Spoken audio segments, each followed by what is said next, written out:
Hello, my art friends. Miss Fontaine here. This week in art, we're going to take the lines that we learned last week and we're going to create a line landscape. A landscape is a picture of the earth or of the land. We usually see mountains, valleys, fields, and streams.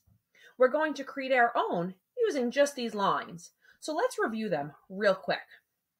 We have the horizontal line, the vertical line, the diagonal lines, the spiral line, the bumpy line, the wavy line, the zigzag line, the loopy line, castle line, dashed line, and dotted line. What I'd like you to do, my friends, is grab a piece of paper and a pencil, and let's get started. The great thing about a video is that you can pause when you need to slow down and press play when you're ready to continue. Now with your paper, we're going to make sure that we hold our paper landscape style. This is this way, long ways across. If I turned my paper around to be long this way, this is portrait style, and we typically see pictures of people done in this way. Landscapes are done in landscape style.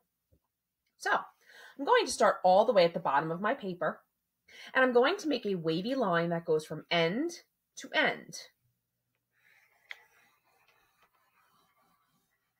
Notice that I made my waves different sizes to make my picture look more realistic. Realistic means to make it look as though it is real. I'm going to add little wavy lines inside to create an ocean texture.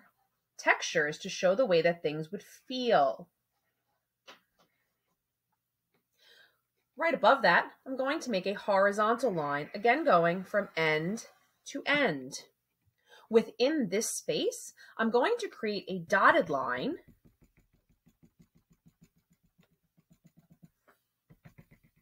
Notice my dots don't have to be perfect, they just have to be dots. And to fill these spaces, I'm going to add different sized lines coming from all different directions.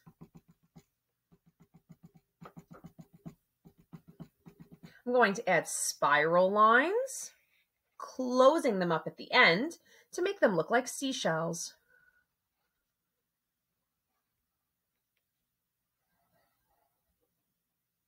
Right above that, I'm going to create another horizontal line going across.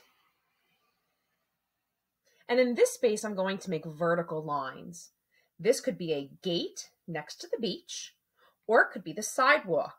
And the lines could be the edges or the indents that we see.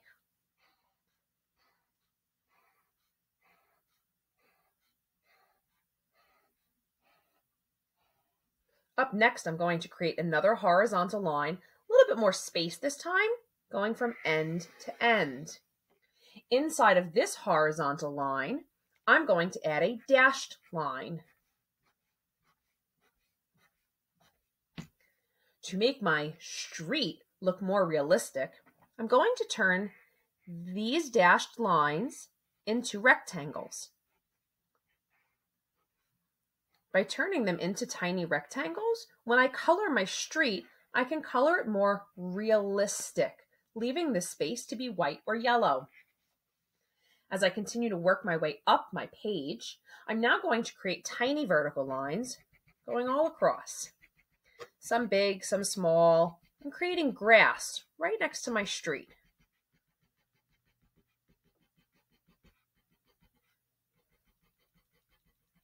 This is when Miss Fontaine wishes that she had a fast forward button.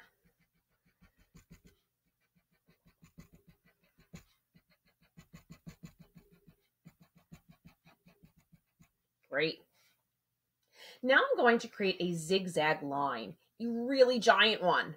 It's going to touch the bottom of this line and come as close to the top as it can. And I even make my zigzags different sizes. At the top of each of my zigzags, I'm going to add a bumpy line.